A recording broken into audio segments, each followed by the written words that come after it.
I've mulched with just about everything: sugarcane, lucerne, straw, bark chips, even cardboard. And for years I thought I was doing the right thing. It kept weeds down, held in moisture, and looked tidy. But something was off.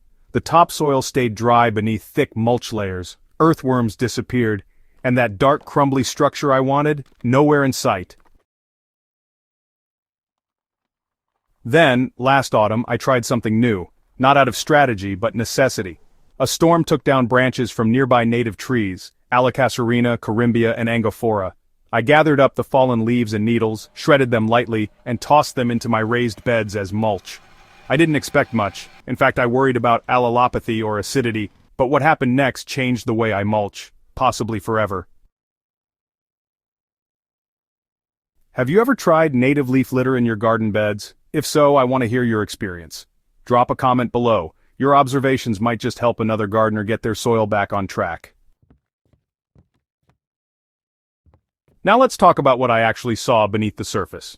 Within a week of adding the native leaf litter, I noticed something simple yet significant. Soil moisture wasn't evaporating like it used to. Under straw mulch, the surface would often dry out by midday, especially in the wind.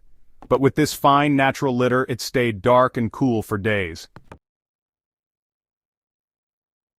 This effect was strongest under Alakaswarina verticillata, or drooping she oak. Its needle-like foliage formed a soft, airy mat that allowed rain to trickle through while still holding humidity close to the soil. It didn't compact or turn slimy, and unlike bark mulch, it didn't repel water or block absorption. Moisture retention matters not just for your plants, but for the microbial world below, especially fungi and bacteria that form the foundation of the soil food web. That's where things really started shifting. By day 10, I began seeing white threads running through the top layer of soil. Mycorrhizal fungi were moving in fast, feeding on the carbon-rich litter and forming networks that extended into plant roots. This fungal growth is critical. It helps break down organic matter into humus and improves the soil's ability to store nutrients long-term.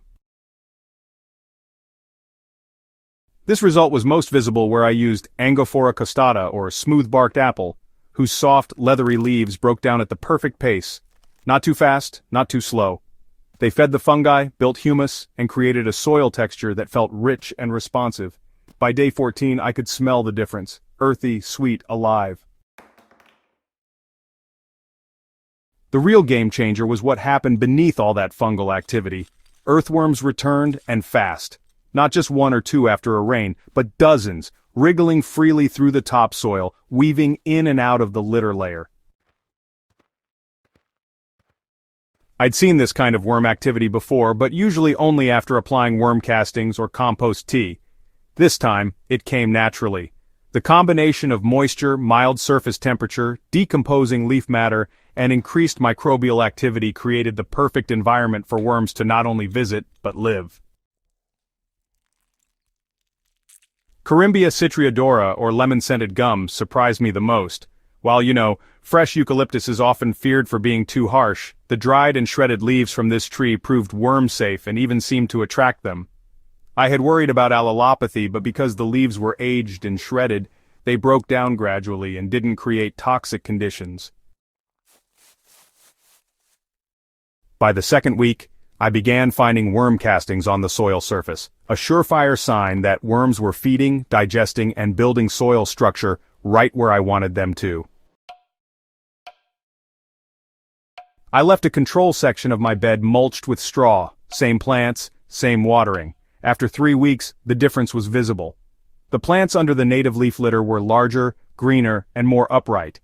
Their roots, when inspected, had deeper penetration and more fine root hairs. Why? Well, because the improved microbial activity and worm presence led to better nutrient cycling. Instead of pouring on fertilizers, I just let the natural process take over. The native mulch supported an underground workforce that fed the plants better than any synthetic input could. This change wasn't instant, but it was reliable. And unlike straw or cane mulch, the native litter didn't need constant reapplication. It slowly broke down into humus, enriching the soil rather than just covering it.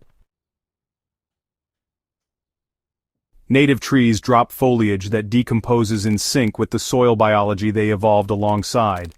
Unlike exotic mulches that often decay too fast or too slow, native litter strikes the right balance, especially when shredded or lightly aged before use.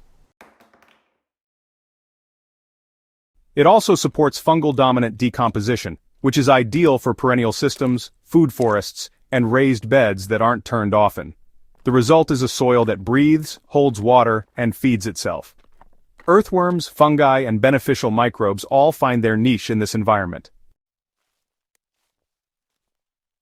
When you mimic what nature's been doing for centuries in your exact climate, the results follow. If you're still using bark chips or straw mulch that leaves your beds dry and lifeless, it's time to consider native leaf litter. Not only will it improve your soil's biology, it might just eliminate your need for compost and fertilizers altogether. If this guide gave you something to think about, hit subscribe and join the Hydrohaven community. Share it with a fellow gardener who needs a better mulch strategy, and re-watch anytime you're reworking your soil from the top down. The answers aren't always in the bagged mulch aisle, they might be falling from the trees right in your backyard.